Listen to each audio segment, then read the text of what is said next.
नमस्कार साथियों, हमारे पॉडकास्ट में आपका स्वागत है। हमें आपके साथ डॉक्टर कुमेर मावई और आज हम चर्चा करेंगे बिहार विधानसभा चुनाव 2025 पर। बिहार विधानसभा चुनाव में एनडीए ने सीटों का बंटवारा कर लिया है। इंडी गठबंधन और अन्य छोटे राजनीतिक दल भी बिहार चुनाव में हिस्सा ले रहे हैं। आज हम लोग चर्चा करेंगे कितनी बिहार विधानसभा में सीटें हैं, कि कौन कौन सी पार्टियां चुनाव लड़ रही हैं, और कुछ सवाल हम करेंगे। सवालों के जवाब देने के लिए हमारे पास आर्टिफिशियल इंटेलिजेंस है जो हमारे सवालों को जवाब देंगे। बिहार विधानसभा चुनाव में एनडीए ने सीटों का बंटवारा कर लिया है। भारतीय जनता पार्टी और जनता दल यूनाइटेड, जो पहले बड़े भाई छोटे भाई के रूप में काम कर रहे थे, अब वो भाई भाई के रूप में काम करेंगे। बहुत महत्वपूर्ण है। जनता दल यूनाइटेड और भारतीय जनता पार्टी भाई भाई के रूप में काम करेंगे। सीटों का बंटवारा कुछ इस प्रकार है। भारतीय जनता पार्टी 101 सीटों पर चुनाव लड़ रही है। जनता दल यूनाइटेड 101 सीटों पर चुनाव लड़ रही है। लोक जनशक्ति पार्टी रामविलास 29 सीटों पर चुनाव लड़ रही है। राष्ट्रीय लोक मोर्चा 6 सीटों पर चुनाव लड़ रहा है और हम पार्टी हिंदुस्तानी अवामी मोर्चा 6 सीटों पर चुनाव लड़ रहा है। इस तरह से 243 सीटों पर चुनाव हो रहे हैं। हम कुछ तीखे सवाल करेंगे और आर्टिफिशियल इंटेलिजेंस से जवाब लेंगे कि बिहार विधानसभा चुनाव जो 243 सीटों पर हो रहा है, इसकी मतगणना कितने चरणों में हो रही है और मतदान कितने चरणों में हो रहा है और मतगणना कब होगी। यही हम ये जानना चाह रहे हैं। बिहार विधानसभा चुनाव 2025 में कितनी सीटों पर चुनाव होना है और कब कब मतदान होगा और परिणाम कब आएगा। बहुत बढ़िया परिचय डॉक्टर कुमेर मावई। मैं तैयार हूं आपके सभी सवालों के जवाब देने के लिए। आप जब भी पूछे मैं पूरी जानकारी और सही उत्तर देने की कोशिश करूंगी। कितने चरणों में ये मतदान होगा यही बताइए, और परिणाम कब आएगा बिहार विधानसभा चुनाव का।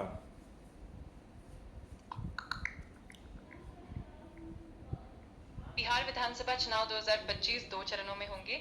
पहला चरण 6 नवंबर को और दूसरा चरण 11 नवंबर को होगा। इसके बाद मतगणना 14 नवंबर को की जाएगी।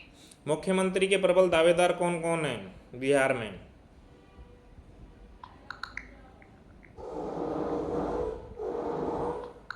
बिहार विधानसभा चुनाव 2025 में मुख्यमंत्री पद के प्रमुख दावेदारों में राष्ट्रीय जनता दल के तेजस्वी यादव, जन स्वराज पार्टी के प्रशांत किशोर और मौजूदा मुख्यमंत्री नीतीश कुमार शामिल है। हालिया ओपिनियन पोल के अनुसार तेजस्वी यादव सबसे आगे हैं। इंडी गठबंधन के कौन कौन से राजनीतिक दल हैं जो इस चुनाव में भाग ले रहे हैं, क्योंकि मैंने पहले एनडीए के जो गठबंधन के घटक दल थे, भाजपा, जदयू, लोजपा, रामविलास, रालोमो और हम के बारे में मैंने बता दिया। आप इंडी गठबंधन के बारे में बताइए। कांग्रेस और उसके सहयोगी दल कौन कौन से हैं जो इस चुनाव में भाग ले रहे हैं और लगभग कितनी सीटों पर लड़ रहे हैं, बताएं।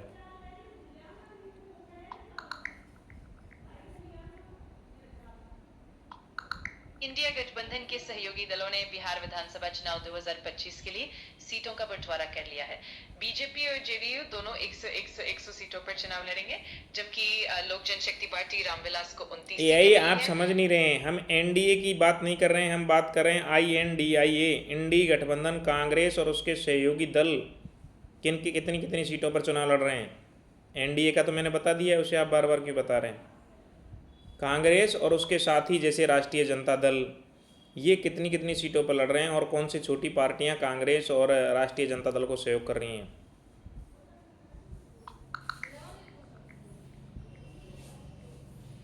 बिहार विधानसभा चुनाव 2025 के लिए इंडिया गठबंधन में कांग्रेस और इसके सहयोगी दलों के बीच सीटों का बंटवारा अभी तय नहीं हुआ है। कांग्रेस ने अपनी सीटों की संख्या बढ़ाने की इच्छा जताई है, लेकिन अभी तक कोई आधिकारिक घोषणा नहीं हुई है। ओके। प्रशांत किशोर क्या विधानसभा का चुनाव लड़ रहे हैं क्या।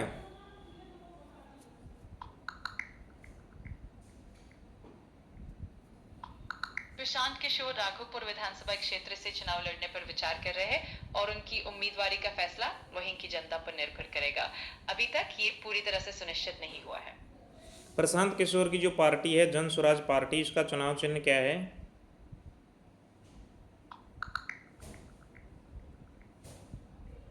प्रशांत किशोर की जन स्वराज पार्टी को चुनाव आयोग ने स्कूल बैग का चुनाव चिन्ह दिया है और पार्टी इसी चिन्ह पर आगामी बिहार विधानसभा चुनाव में उतरेगी। जनता दल यूनाइटेड जो जिसके नेता नीतीश कुमार हैं, इनका चुनाव चिन्ह क्या है।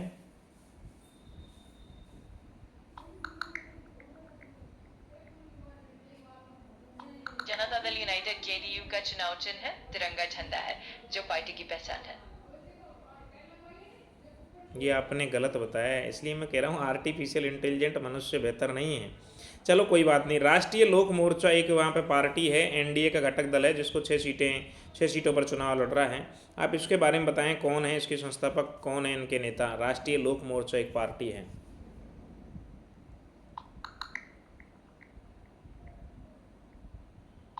राष्ट्रीय लोक मोर्चा के संस्थापक और नेता उपेंद्र कुशवाहा है और उनकी पार्टी आगामी बिहार विधानसभा चुनाव 2025 में 6 सीटों पर चुनाव लड़ेगी। अच्छा, बिहार में 243 विधानसभा सीट हैं, जैसी हम लोग चर्चा कर रहे हैं। पिछले बिहार विधानसभा चुनाव में एक नेता थी पुष्पम प्रिया चौधरी, जिन्होंने 243 सीटों पर ही अपने उम्मीदवार खड़े करें। उनकी पार्टी के बारे में बताएं, और क्या इस बार भी वो चुनाव लड़ रही हैं?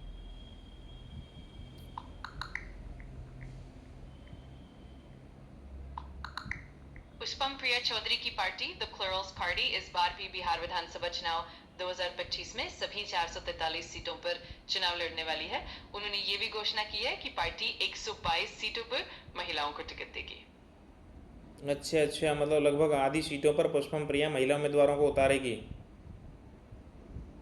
हाँ बिल्कुल, पुष्पम प्रिया चौधरी की पार्टी का मकसद महिलाओं को ज्यादा प्रतिनिधित्व देना है और इस तरह वे काफी सीटों पर महिलाओं को मौका दे रही है। ये एक दिलचस्प पहल है इस चुनाव में। लोक जनशक्ति पार्टी रामविलास, जिसके नेता चिराग पासवान हैं, उनकी क्या स्थिति है? कहाँ से चुनाव लड़ सकते हैं चिराग पासवान? स्वयं चुनाव लड़ रहे हैं कि विधानसभा का?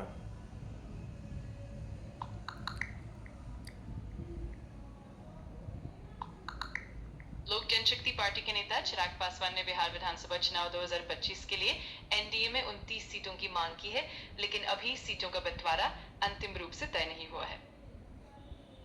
ये अंतिम रूप से तय हो गया, आप अपडेट नहीं है, यही अंतिम रूप से तय हो गया। आज अखबार की प्रमुख खबर यही है, 29 सीटें मिल चुकी हैं चिराग पासवान को। तो आपको क्या लगता है कि प्रशांत किशोर की पार्टी कितनी सीटें जीत सकती है? क्या आकलन है आपका? सर्वे क्या कह रहे हैं कि प्रशांत किशोर की जन स्वराज पार्टी, जिसे आप भी और बहुत सारे सर्वे भी मुख्यमंत्री का उम्मीदवार बता रहे हैं, तो कितनी सीटें जीत सकते हैं प्रशांत किशोर बिहार में?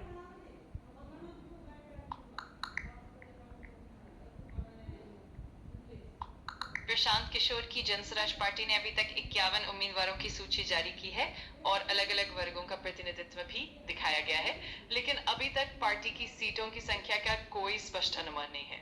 नहीं, लगभग कितनी सीटें जीत सकते हैं, ऐसी संभावना है ना?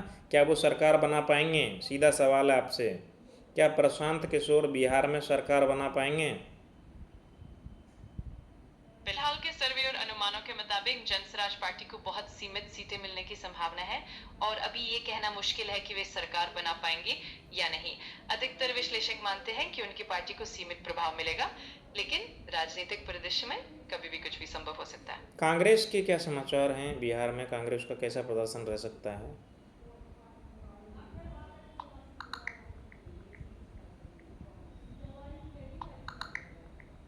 कांग्रेस ने बिहार विधानसभा चुनाव 2025 के लिए 25 संभावित उम्मीदवारों की सूची तैयार की है, जिसमें युवा नेताओं को प्राथमिकता दी गई है। ये सीटों के बंटवारे पर महागठबंधन में अब भी बातचीत चल रही है, लेकिन अभी तक कोई अंतिम फैसला नहीं हुआ है। बिहार विधानसभा चुनाव में कौन कौन चर्चित चेहरे हैं जो चुनाव लड़ रहे हैं?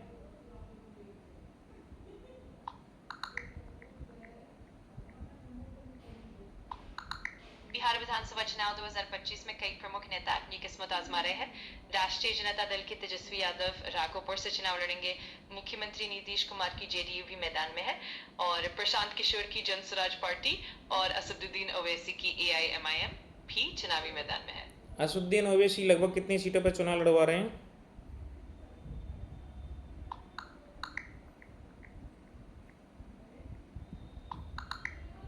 असदुद्दीन ओवैसी की पार्टी एआईएमआईएम बिहार विधानसभा चुनाव 2025 में लगभग 100 सीटों पर चुनाव लड़ेगी।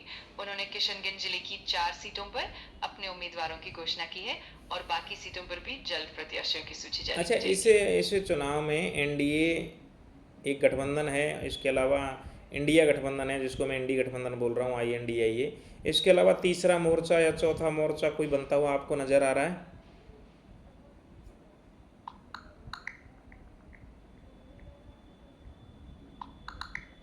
बिहार विधानसभा चुनाव 2025 में तीसरा मोर्चा बनाने की कोशिशें जारी है। असदुद्दीन ओवैसी की एआईएमआईएम लगभग 100 सीटों सीटों पर चुनाव लड़ने वाली है और चिराग पासवान की लोजपा रामविलास को भी एनडीए में 29 सीटें मिली है। नहीं तो चिराग पासवान तो बीजेपी के साथ ही रहेंगे ना, फिर आप उसे तीसरे मोर्चे में कैसे बता सकते हैं? चिराग पासवान तो बीजेपी के घटक दल हैं और बीजेपी के साथ ही रहेंगे। वो तो तीसरे आपकी बात सही तीसरे है। तीसरे मोर्चे में जाने का सवाल ही नहीं है चिराग पासवान का, तो वो तो पहले मोर्चे में ही एनडीए की, जिसकी संभावना सबसे ज़्यादा है सरकार बनाने की। आज राष्ट्रीय जनतांत्रिक गठबंधन भाजपा और उसके सहयोगी दलों की संभावना ज़्यादा है हमारे आकलन से कि वही सरकार बनाएंगे, क्योंकि भाजपा, जदयू, लोजपा, राष्ट्रीय लोक मोर्चा, हम ये बहुत महत्वपूर्ण भूमिका में हैं। इनकी लगभग सीटें आएंगी और ये सरकार भी बना सकते हैं। तो ऐसे में चिराग पासवान तो तीसरे मोर्चे में जाने की संभावना नहीं, वो तो पहले मोर्चे में ही है। बिल्कुल, आपकी बात सही है। चिराग पासवान और लोजपा एनडीए का हिस्सा ही और उनकी भूमिका काफी महत्वपूर्ण है। इस तरह बीजेपी और उसके सहयोगी दलों के लिए सरकार बनाना अधिक संभावित दिखता है। तीसरे मोर्चे की संभावना अपेक्षाकृत कम ही रहेगी। अच्छा, पुष्पम प्रिया चौधरी की हम लोग बात कर रहे थे। पिछले विधानसभा चुनाव में उनके 5,000 के आसपास वोट आए थे, 2 जगह से वो लड़े थे, एक जगह 1,500 ही वोट आए उनके, तो उनकी हालत काफ़ी ख़राब हो गई।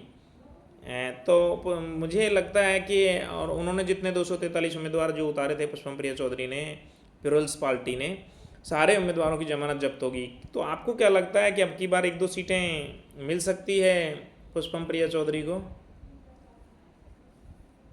इस बार पुष्पम प्रिया चौधरी ने जरूर कुछ आगे की रणनीति अपनाई है, लेकिन उनकी पार्टी का प्रदर्शन अभी भी चुनौतीपूर्ण रहेगा।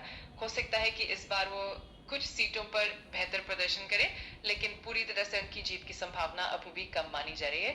फिर भी राजनीति में कुछ भी संभव होता है, तो देखना दिलचस्प होगा। नहीं, राजनीति में जैसे नवाचार हो रहे हैं, जैसा कि पहले आम आदमी पार्टी ने दिल्ली में सरकार बना ली, तो क्या प्रशांत किशोर बिहार के अरविंद केजरीवाल होंगे? कहीं पहली बार में ही वो सरकार बना लें? ये बिल्कुल दिलचस्प तुलना है। प्रशांत किशोर की रणनीतियां और उनकी रणनीतिक समझ काफी प्रभावशाली रही है। हालांकि बिहार का राजनीतिक परिदृश्य काफी जटिल है, तो देखना होगा कि प्रशांत किशोर किस हद तक अपनी पार्टी को स्थापित कर पाते हैं। राजनीति में कुछ भी संभव है और समय ही बताएगा कि क्या वो बिहार के नए अरविंद केजरीवाल बन पाएंगे। दोस्तों, ये बिहार विधानसभा चुनाव पे हमने आपसे चर्चा की, कुछ पहलू हमने आपके सामने रखे और कुछ पहलू हमारे साथी मित्र, जब भी हमारे साथ पॉडकास्ट में कोई और एक्सपर्ट नहीं होता है तो आर्टिफिशियल इंटेलिजेंस से हम बात करते हैं और एक वीडियो शूट करते हैं। कैसा लगा हमारा बिहार चुनाव पर विश्लेषण, आप हमें बताइए। यही दर्शकों को कुछ कहना चाहते हैं आप? बिल्कुल, मुझे भी इस चर्चा में बहुत मजा आया और मैं दर्शकों को यही कहूंगी कि अगर उन्हें कोई भी सवाल या सुझाव हो तो जरूर साझा करें। हम आगे भी ऐसे दिलचस्प विषयों पर चर्चा करते रहेंगे। धन्यवाद। नमस्कार, आप देखते रहिए हमारा पॉडकास्ट, फिर अगले विषय को लेकर हम आपके साथ हाजिर होते हैं। धन्यवाद।